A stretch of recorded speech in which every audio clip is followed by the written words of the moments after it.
Welcome back to the Tour Daily Podcast, everybody. We just wrapped up stage 9. We are in Châteauroux, hanging out at a pizza joint. I'm with Johnny Long. Welcome, Johnny. Hello. And Ian Trelor. Hi, hey. Tim Merlier won the stage today. He appears to be the fastest sprinter when nothing goes wrong. He was actually asked about being the most aerodynamic sprinter in the press conference today. Oh. I won't bore either of you with the answer to that, but he's basically like, the answer is basically, Jonathan Milan is extremely tall. And so it's not too surprising that his head kind of bobbles all over the place. But anyway, Merlier wins another stage. But really the story of the day, I think, was Alpecin de Koning and the interesting, odd tactical decision they were making. We do now have some idea why Mathieu van der Poel, of all people, decided to go off the front with his teammate. Ian? I don't actually, I'm not across this, but I will say that... I threw to the wrong person. I will say that we had the pleasure of listening to the Australian commentary, and they were talking up how it was chalk and cheese with yesterday's stage, which I found very funny because yesterday was two riders from the same team doing a doomed breakaway on a very hot day that was boring and destined for the sprinters. And today, chalk and cheese, the same thing. It's literally the exact same thing. I mean, slightly less doomed because anytime you've got Mathieu van der Poel off the front, it's slightly less doomed. Are you saying that Mathieu van der Poel is a better bike rider than Mathieu Bergadou? I am indeed, Ian. Question for an Australian. Is maybe chalk and cheese the same thing in Australia? And they got confused. We got confused because... When I say chalk and cheese, it means different. But it's chalk and cheese, are they the same in Australia or not? No. You send the children out to draw on the pavement with some brie. Yes. Yeah. No, what happened was the day-long doomed breakaway that turned into a nearly race-winning move by Jonas Rickart and Mathieu van der Poel. Probably should have said those names the other way around. The Mathieu van der Poel wanted to help Jonas Rickart get on the podium for the combativity prize because it was his dream to be on a Tour de France podium. Which is so fun. But also we're currently getting a photo taken by Uno X, so we're definitely in trouble. Just wait until they hear the horrible things we have to say about them later on. Got a huge Uno X story coming up in the second part of the show later. A nice move by the team, knowing that they've already achieved a lot this tour, and Jonas Rickart, a dependable domestique, trying to pay back, share the wealth, pay back the team. Unfortunately, it didn't quite pan out like that because they were given a very large gap of more than 5 minutes that lasted far too long, and then it devolved into actually Mathieu van der Poel could probably win this stage. No, sorry, winning the stage? Yes, nearly. Yes. But the combativity prize... Did it go to Jonas Rickart? Went to Jonas Rickart. Great. Love it. So I wonder if Van der Poel can nominate... I don't actually want this thing. Please give it to my friend. I reckon a bit of that probably happened. Oh, I guarantee there was a phone call made. Yeah. Being like, look, we've entertained your bike race the whole day and saved your skin. Yep. You give that prize to Jonas Rickart. That is exactly what happened. Like we said yesterday with the phone call that went into the Total Energies car, being like, you send your riders out there now or you're out. But it was fun and listened in to Christoph Rudhoft, who we will get to later, because I feel like we need to... Yeah. He's an interesting enough character that we need to kind of bring him to the Anglophone cycling world a bit more. He needs to become part of the sort of cinematic universe. Yes, 100%. Yep. He kind of said that it was kind of their plan from the start of the day to do something, to at least try something, because you never know, and they know that they kind of know, and especially after today where Caden Groves sprinted to 10th, without the same lead out, but clearly not going to cut it against the top guys, not going to win a stage, so why not try something else? It was fun, entertaining, and they pulled the kind of what we were talking about this the other night. They pulled that move where you're in a breakaway and you kind of go just slow enough that the peloton then also goes slow, and that's how they got the 5 minutes to begin with, right? And then once they had that time, then they kind of put the hammer down, and they've got two very strong riders. Like Rickard is a domestique, but like his whole job is to sit in the front and do a bunch of work, and so he's very good at that. And there's a cross tailwind. Yeah, and a cross tailwind, so they're going 60k an hour, right? And on the other side, you've got Mathieu van der Poel, who's Mathieu van der Poel. So not too surprising that they were able to sort of eke that one out maybe longer than was expected. The other thing that was working in their favor was the fact that nobody was helping Little Trek. We got a great 99% of the radio calls that we get on the broadcast are not particularly enlightening, right? This one was great. It was a Little Trek director on the radio basically saying, I'm trying to find us some friends to help with the pulling, and it's not going well. Which is just a very funny thing to put on the radio. I can imagine just like Tom Squinch being on the front of the peloton, that being like, God. How could you say no to Tom if he asked you for a favour? That's my question for the peloton. Well, they did eventually find friends. Yes. That's the thing. I spoke with Tom Steels after the race, which is obviously the he's the director sportif of the team that won. Tim Merlier ended up winning the race. Quick step. I was like, well, you guys got this call. Right, I'm sure you got a phone call from somebody at Trek. Why didn't you answer? And his answer, he had a pretty good one, which is that, and I think a lot of teams are kind of in this situation now. They are, or some kind of situation like this. They're down a rider because Cataneo's out, and they're trying to split their needs between supporting Remco and supporting Merlier. And so he's like, I just didn't have anybody to put up there. Like literally just nobody left. Who? Yeah, they ended up putting. I couldn't even tell you which rider. Bert Van Lerberg, maybe? Maybe, yeah. They put a rider up later. He did clarify that point. But there were a lot of teams in that situation now who are like, we're thinking about other things, right? Like maybe we're thinking about the sprint a little bit, but we've also got other concerns, and so we're not going to chuck a ton at this. And Alpecin-Deceuninck is in fact one of the only teams that would chuck their full strength at a sprint, and with those two off the front, that's one less team to chase, right? So it's basically Little Trek and Alpecin-Deceuninck are the only two that like want to sprint on the sprint days, like fully 100% want to sprint on the sprint days. And our brave Norwegian boys. And our brave Norwegian boys who are sitting right there. It might have been Max Schachmann or Pascal Encorn, actually, because Bert Van Lerberg finished on the same time, so I presume he was part of a lead-out. Schachmann was also part of the lead-out. Was he? Anyway, the specifics of this are not as relevant as the fact that they did put a rider in. But anyway, I guess what my roundabout way of explaining this point here is that that's actually the reason why you try something like this. Because I think that Alpecin-Deceuninck recognized the fact, and kudos to their directors, recognized the fact that there are two teams in this race that are going to fully 100% ride for a sprint, and they are one of them. Which means that if they are off the front, there's only one left. And so it was basically Jonas Rickert and Mathieu van der Poel versus like 2 or 3 Trek guys, and it's at the end, it's not that surprising that it took so long to pull him back. The one thing, I don't want to be a party pooper, one thing I did notice in the closing kilometres was that Mathieu van der Poel's move lasted a bit longer than it would have because he got an egregious amount of help from the camera moto in front of him. Granted, it's because it's a huge rider off the front and this daring move, which makes for great telly. So you want to see him with the chasing peloton behind, because that's the shot. That's how you show the viewer what's happening. So good. Unfortunately, it means that it's so much harder to catch him because he's basically being half moto paced and aerodynamically dragged to the finish line when the bunch is still far enough away. And he's also one of the best bike riders in the world. One of the best bike riders in the world, and whoever's pulling the bunch is doing it into wind, into clean air.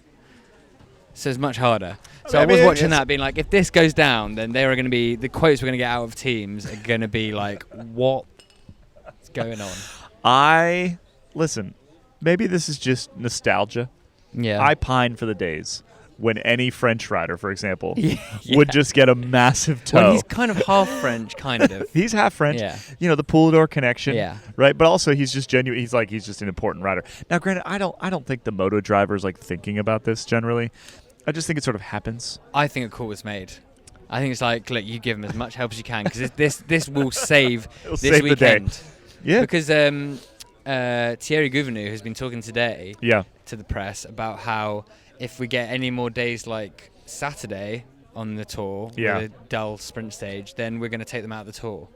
And can I maybe flag that if you don't want this to happen, then maybe don't design the bike race like this? Yes, well, that was the counter. That's what he's saying. That's what he's saying, though. He's like, listen, if you guys aren't going to race, then we're just not going to have sprint stages anymore. But then the teams are saying, a month ago, we were talking about this. Basically said the same thing. Yeah. I was like, can we stop it? They're just boring, and they kind of they just ruin the bike race. Yeah. No, but there's different types of sprint stages you can do. You can have sprint stages that aren't a complete snooze. I'm going to disagree with myself anyway because I think that one, you need a break for the riders. The riders need a break. We need a break. The whole tour needs a break. You out there, you need a break. You need to go for a bike ride that day. Like everybody needs a break. And so I think I'm going to disagree with myself. I think getting rid of sprint stages would be a bad call. But I demand that the little teams that are here understand their assignment. Yes. And do something. Like, go for it. Come on. Agreed. Total Energies, they did it yesterday, eventually, but it took them a long time. Like, I want the from kilometer zero Doom breakaway. Bring it back. Mm-hmm. Well, that's what we got today. 4 riders that I didn't realise were in the race. I want them off the front for 70% of the How race. else are we supposed to learn about that section of the peloton? Agreed. So, Venerpool didn't win. No. Got caught at, according to my notes, 692 meters to go. That's so specific. Why do you have it that specific? That is what was on the screen when he got caught. Really? Yep. That said, that's off the moto, which is in front of him, so it's probably more like 704. Yeah. But you get the point. It was under a kilometer. They'd passed the Flamme Rouge, and he was pretty damn close. He's pretty damn close to making it, which was a both impressive and very fun way to approach the stage, I think. I think it was also proof that Alpecin de Koning, 1, doesn't care about the green jersey, and 2, doesn't really trust Caden Groves.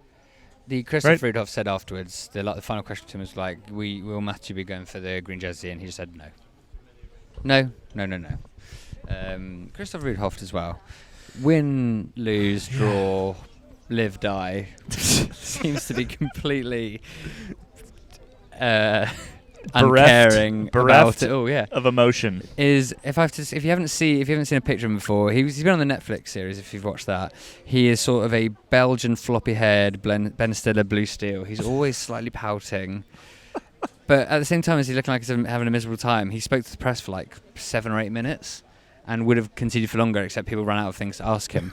So he's a complex character to the last, and I feel we need more of him. I feel and apparently there's some interesting dynamics with that team as well that I've been told. So I feel we need to get more under the skin. We kind of assume it's just the Mathieu van der Poel team and everything runs as clockwork and they win, but it seems that there's maybe more to the story there that we should... Could we just get into like a staring competition with him and discover the depths of his soul? Because I would imagine that they're quite deep and quite dark.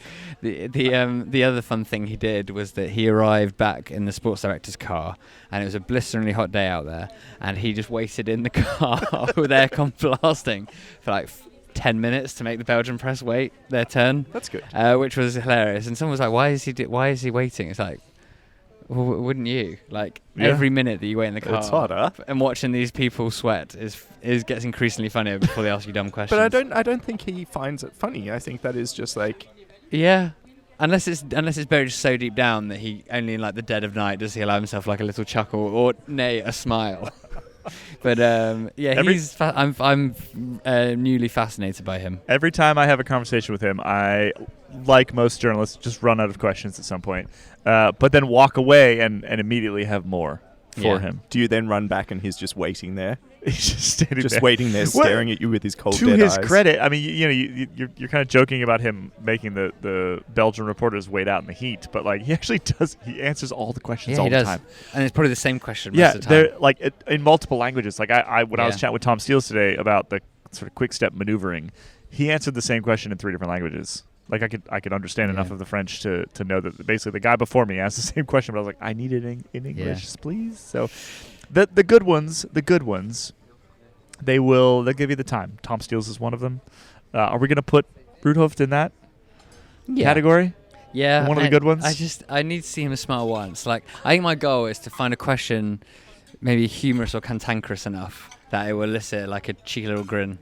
I have a question that I need to ask the other Rudhoft. Is it Philip? Philip, yeah. Straight-laced. The business, who looks a little bit fella. like Christoph Rudhoft if Christoph Rudhoft was like shrunk in the wash.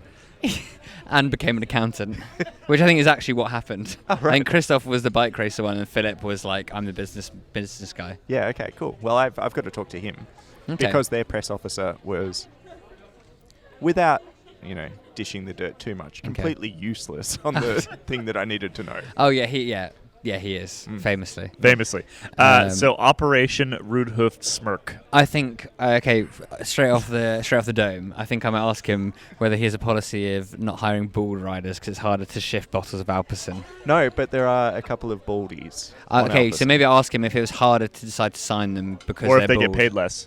Yes. No, but also if you just put like caffeinated shampoo straight on your scalp, then it's like mainlining it. Interesting. Yeah, but it's too late for them. Well, they can get a bit of a buzz. Not according to the advertisers at Alpecin, Caley. Well, that's frankly, that's the bike race, that folks. That is plenty out of today's bike race. I'll tell you that for free. That is the full extent of the bicycle race. We could break down the finale itself was completely chaotic. There was no team fully taking control. Again, you've got splits. Yeah, there were a couple splits throughout the day. There were splits, but then they came back together, so not really worth discussing too much, other than the fact that teams keep trying. Visma keeps trying, for example. Quick Step, the eventual winners, they don't have a full lead out. They don't have at all because they are split between the needs of Tim Merlier and the needs of Remco Evenepoel, and they fully admit that this is sort of something of a problem. I think if you're Little Trek, you can be kind of bummed out. I think you can also be looking at Jonathan Milan and saying, can you please just put your head down? Can you please just put your head down?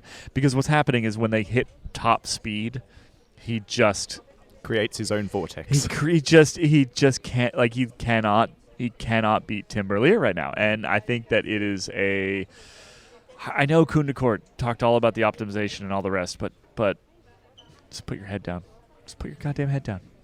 I was sitting next to Lionel Birney at the finish today. We were watching on the big screen, and I said it out loud to just nobody, to just me and Lionel. Just put your head down. I think you'd win more bike races. Anyway, that's kind of the extent of the sort of finish analysis. We aren't seeing the massive lead-out trains of old, but we haven't seen those for quite some time. No. Little Trek used up all of their bullets just catching Van der Poel, and so not too surprising that nobody was able to kind of pull a real lead out, and that made the finale super, super chaotic. Tim Merlier is the fastest sprinter of this race right now. I think that's the clear point. That said, he's not going to win the green jersey. Yay for Tim. Yay for Tim. Good job. Yay for Tim. We have some listener questions. Oh, yeah? We actually have a lot of listener questions. Thank you, everybody who has sent them in. We're going to spend a bunch of time on these at, around the rest day, which is still 2 days away. It's not Monday. It's Tuesday. We will come back to you with listener questions on Tuesday. But we thought we'd just drop a couple extras in on these weekend stages, on these sprint stages, where, frankly, we are 18 minutes into the podcast and out of racing to talk about. Only 18? Only 18. Ooh. Should we do a more detailed breakdown of the last 10 kilometers? So let me take you from kilometer 37. We should not. All right, so we have a question in here. We're going to listen to it. And for YouTube, so that Johnny doesn't have to drop it in, I'll read it. Question for the pod. It seems like riders are doing a lot more safety hand signals this year than I remember seeing in previous years, or even in races this year. This is from Discord. So we can't throw the audio. We can't throw the audio. I've just realized. We can do accents. We're just going to roll with it. I'm reading it out now. Is that something that's organically evolved as road furniture has increased? Have there been conscious discussions amongst riders or teams to make a bigger effort to improve safety? Has it been going on forever and I just missed it? So I actually asked around today. I talked to a couple different riders about this. They all told me roughly the same thing, which is that the race told them to use their hands more. Yeah.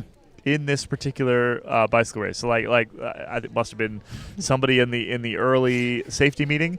I heard elsewhere that it was Thierry Gouvenou that actually came in and said this. That they were literally, they're like, listen, there's a lot of stuff in the road, and you need to point at it. Which is basically, if anyone's done a group ride, group ride, that's what happens. Yeah. You show up, the old guy who's been doing the group ride forever is like, listen, if you don't point out potholes, someone's going to hit them, and it's going to be your fault.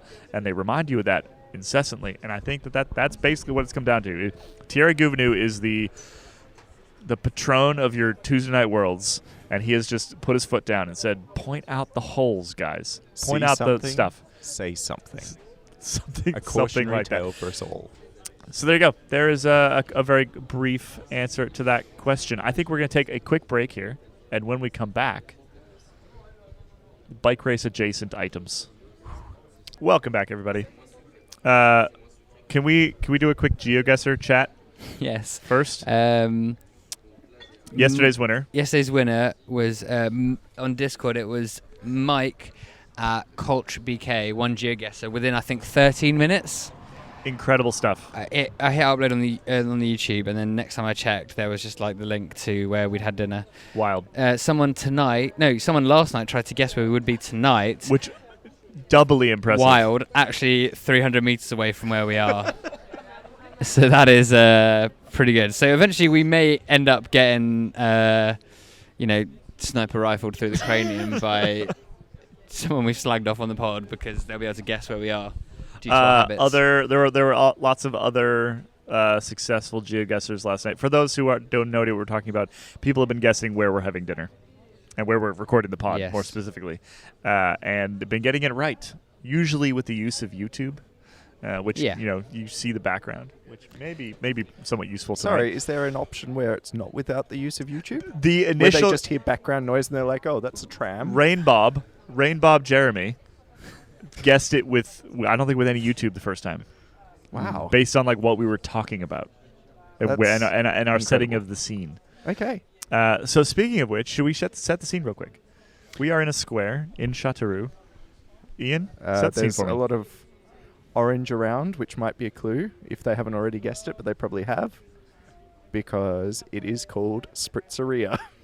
Oh, well, now you're just giving it away. Okay, I take it back. To be fair, actually, you're not giving it away, because if Mike managed to guess it within 30 minutes last night. He didn't even get to this part. You didn't even get to this part, so it's fine. You can actually say it now. Oh, okay. So we've had some spritz and we've had some pits. Yes. Yeah, it's good pizza. Crucially, we asked, after we had a spritz, we asked for 3 draft beers. And the lovely man running this establishment was like, "Oh, sorry, we don't have that. We do have Moretti, which is an Italian product." Maybe concerned that in Châteauroux, aka Cavendish City, we would be looking for the authentic Italian experience. How did we miss this in the intro? Because like all right-minded humans, as soon as something awful happens to you, you just delete it from your brain so that you can continue living for another day. So we had heard that Châteauroux, which is a location where Mark Cavendish won at least 2 stages. I think 3. Won multiple stages of the Tour de France. We had heard that it had become Cavendish City. They put a sign up and everything. And then we were driving in today on the York course toward the finish line, and we saw the actual sign in the same. I saw it. I had my eyes on the road. I was asleep. You were asleep. It looks the same as the actual town sign. It says Cavendish City on it. It was a bad way to wake up, because I was disgusted. curled up in like a little fetal position in the back seat using a child's neck pillow. Yeah. My child's neck pillow. Your child's neck pillow was a little pillow for myself, curled up in a fetal position on the back seat, and then got woken up by Caley honking about seeing Cavendish City sign. Honking. Boy, howdy! If I was a resident of Châteauroux, you got to go out and, like the ULEZ Blade Runners in London, who are going around cutting down the cameras that capture the polluting cars that get fined for entering the city. I think we need some ULEZ Blade Runners for Châteauroux to cut down the Cavendish City sign. I think what they need to do is what they do in have some pride. Country towns in Australia and probably America. Shoot it with guns? Shoot it with guns. Yeah. Do they do that in Australia? Yeah, but I think it's like American guns would probably be a better class of gun. Okay. So is it farmer guns? You could take out a sign in a couple seconds with one of our new guns. Yeah. Bragging. Not a gun guy. I don't really know.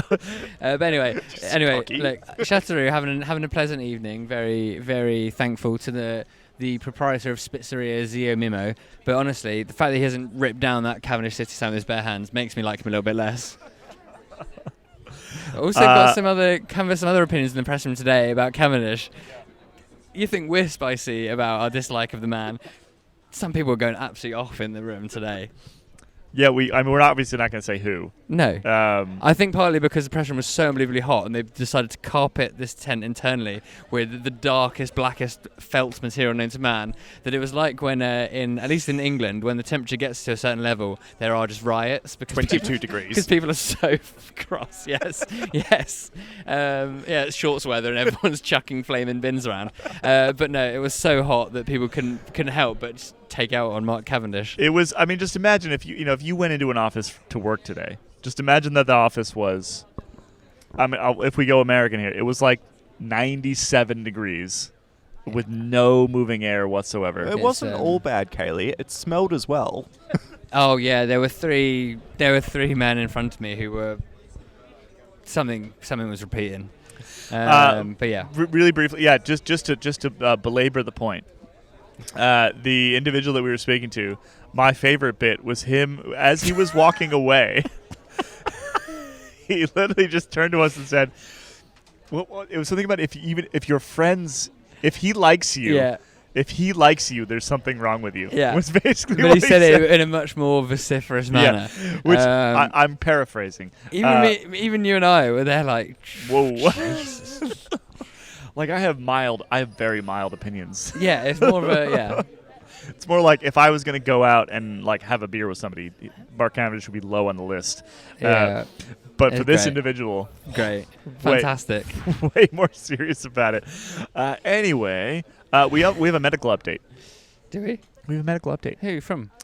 I would like to read you an official press release. This is an exclusive sent to this podcast by the EF Easy Post press officer. Nielsen Palace and Michael Valgren's Tamagotchis passed away during Stage 8 of the Tour de France. Medical investigation is still ongoing, but authorities are not ruling out foul play. A moment of silence for Paulus and Valgren's Tamagotchis.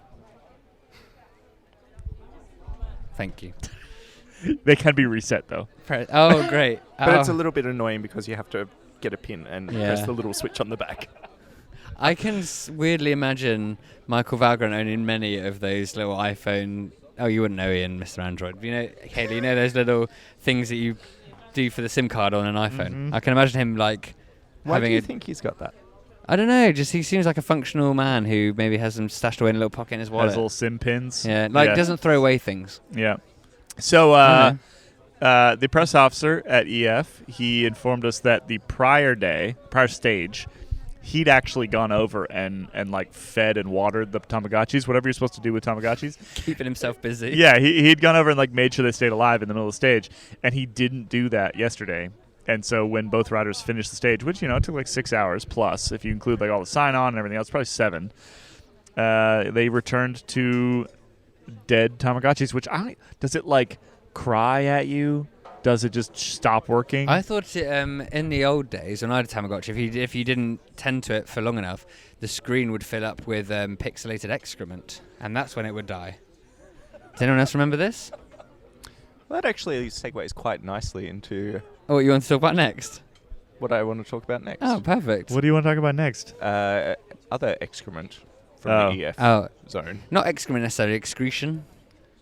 Does excrement cover ones and twos? We're going to keep this one incredibly brief because Ian doesn't know this because he wasn't here at the beginning of the race, but this is the second time. It is the second time this has happened. EF dropped all of their pea water. Accidentally, we found out this time. I think it's a malfunctioning Whereas bus. the first time it was deliberate, they meant it. No, I think it was accidental the first time. Yeah, so again, the EF bus emptied its bowels onto the pavement. And I really apologize if you are eating or doing something else that would fully gross you out. But we had to experience this, so you should too. So it all came across the road and was running across the road, and then like riders were riding through it. Yeah. Which was disgusting. EF riders were getting off the bus telling us that it wasn't them, which was took me back to like a high school situation. Nielsen Palace made sure we knew that he had not used that bathroom yet that morning. Yes. Yep.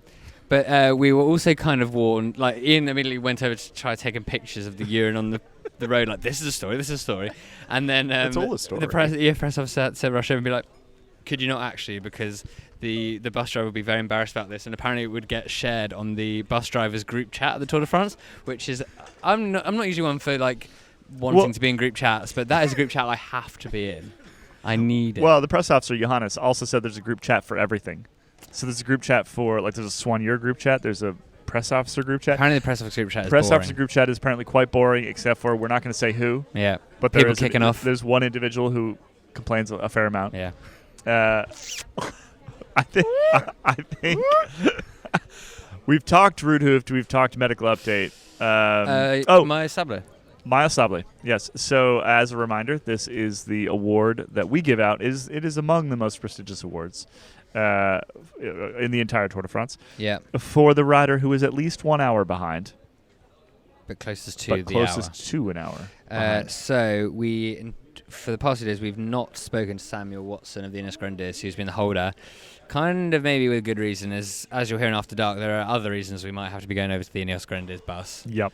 Not so fun stories. Not involving Sam Watson. He's done nothing wrong. He's basically just a child still. If you look at his cherubic face, I think he was literally probably like 10 years old when the thing that we're going to talk about was happening. I don't think Bluey was even invented. He was probably being raised on Watch My Chops or some other such CBBC programming. But the good news is we've got a new Maya Sable. The bad news is he's probably even more inaccessible because at 1 hour 14, 2 seconds faster than Sam Watson, it's Mother Stars Ina Rubio. I don't think we're getting Ina Rubio. No. Yeah. No. We do have member Mark sent over stickers and I believe temporary tattoos. That to are who? To you? To me. I have them in my bag. Oh, you got tattoos? I thought they were just stickers. No. I can stickers. Stickers. I can There are show stickers. you. Oh, okay. I'm going to Not pull them out. Less melty than Snickers. Yes. Pull them out. They would been not have very survived so far. I didn't realize we had temporary tattoos. That is really fun. I think they might be. Because they're backwards. Oh, I see. Oh, I've not seen them. Yeah, they look like them. So, well, we should all put the temporary tattoos on Yes, tonight. we should. Thank you, Mark, for sending these over. And we need to start getting these to the riders. Okay, but I don't think Ina Rubio is the place to start. I'm going to look down the list and who I think might be open to receiving them. Yeah. Will Barter, Do you think... American man. Oh, for sure. Do you think we could put it on in real time? Yes, we could. We just need a little bit of water A and a little bit of cloth. water. Just Yeah. lick it. He'll love that. Will Barter is on 58 minutes, 55 seconds. I think that's a good shout. Nils Pollitt, 58 minutes, 44 seconds. But here's the problem. Tomorrow's stage is super gnarly. Oh, yes, we're going to So have to go we further need back. riders that are at like 44. Okay. Good idea. Fred Wright was in the mix there, Johnny. Fred- Was Wright. it? 48 minutes, that could be. Fred Layton Wright. He would love that, actually. Caden Groves. Lawrence Pithy, I think, would enjoy that. Robert Yep. Stannard is apparently a nice man, despite all the weird doping stuff. And the bleach blonde hair. Is he bleach blonde? I thought he had a dark I'm mane. pretty sure he's bleach blonde. Okay, fair enough. Lawrence Pithy, yeah? Lawrence Pithy. Andrews Leknesund is a little cheeky chappy, but he's a good climber, so we'll He have is to a wait good a while for climber. him. No, he won't get there. I think we've got candidates coming up. Tobias Foss. The Ineos problem. Might not even get near him. We're probably not talking to anybody at Ineos. Some Norwegian. Yes, you actually probably could be our stealthy boy. I can say, why do you look so much like our colleague Dane Cash? And he can say, who or what is that? And then I can lick his arm and put a tattoo on. I would like to nominate Bravest Boy of the Day. Yeah? Ian Treloar for going back to... we'd forgotten the little stand that the phone sits on to record this. Yep. But not only was it left in the car keys were left in your hotel room. So Ian had to go up to the fifth, walk back about 300 meters to the hotel. Wow, so up brave. up 5 floors and then down 7 floors and then walk back here. No, I actually went down 8 floors because I didn't remember what floor we were on. That's quite spooky though when you get out on the wrong basement floor Yeah. and then it's like sometimes it opens up to like a cleaning sort of bit and it's a bit spooky. No, it was just an empty car park with no Uno X cars all over it. So I was like, oh, this feels wrong. Hugely brave. Also, to talk quietly about the ex-friends we they're right there. briefly talked to earlier during the show, I'm pretty sure the older gentleman is eating the salmon pizza that we saw on the That's a menu. mistake. No, but I'm sure that maybe it's a Norwegians- taste of home for him. Norwegians love salmon. They do. Yeah. We shouldn't look at him because he But just you looked over. shouldn't and have it was- salmon pizza Yep. in landlocked France. Is my point. We are, you know how Geraint Thomas is extremely third? Yeah. We are extremely in the middle of France. We are in the most Oh, middle. yeah. We are in the Oh, yeah. most middle of France. Middler. We get a bit more middler tomorrow. We it's hard to are- get any middler than You we are right think? now. We Yeah. are within touching distance of Clermieff tomorrow. Yep. All right, we are. Oh yeah. We have. Here's what's in After Dark today. We're going to complain about ASO's use of puns. we have a You're in Trouble, and no, we don't have You're in Trouble, but we have a kudos to the inventor of You're in Trouble, which is really a corrections corner. We have more news of the EF press officers and where they stayed last night. But well, stick around for that. But really, like the sort of real tease here is there's a doping thing happening right now. Yeah, but it's a bit of a tricky one. It's a bit of a tricky one. It's a bit of a tricky one, and it's just sort of happened in the last couple hours prior to recording this podcast, and so we're figuring it out. To use the terminology that Chris Marshall-Bell introduced the other night, we are currently trying to stand this up. And so we are going to be very, very careful about the way that we speak about this until we do. And then also to fewer people. And including only putting it in the trust tree in After Dark. So with that, we're going to head in After Dark. If you are already a member and you're on the member feed, just stick around. The show will keep going. If you are not a member and you want to know what we're talking about, now is the time. escapecollective.com/join. Go sign up. Unless you're a member of the Ineos Grenadiers or some of their legal representation. In which case, you are not welcome. No. Yeah. Nothing to see. That would be entrapment. I don't know about the law. Can't be tried for the same crime twice. So you're saying we need to get sued for a small amount for defamation so we can never be sued again? I don't think that's how it works. Yeah, that should be how it works. Anyway, let's get to After Dark. Let's head it After Dark.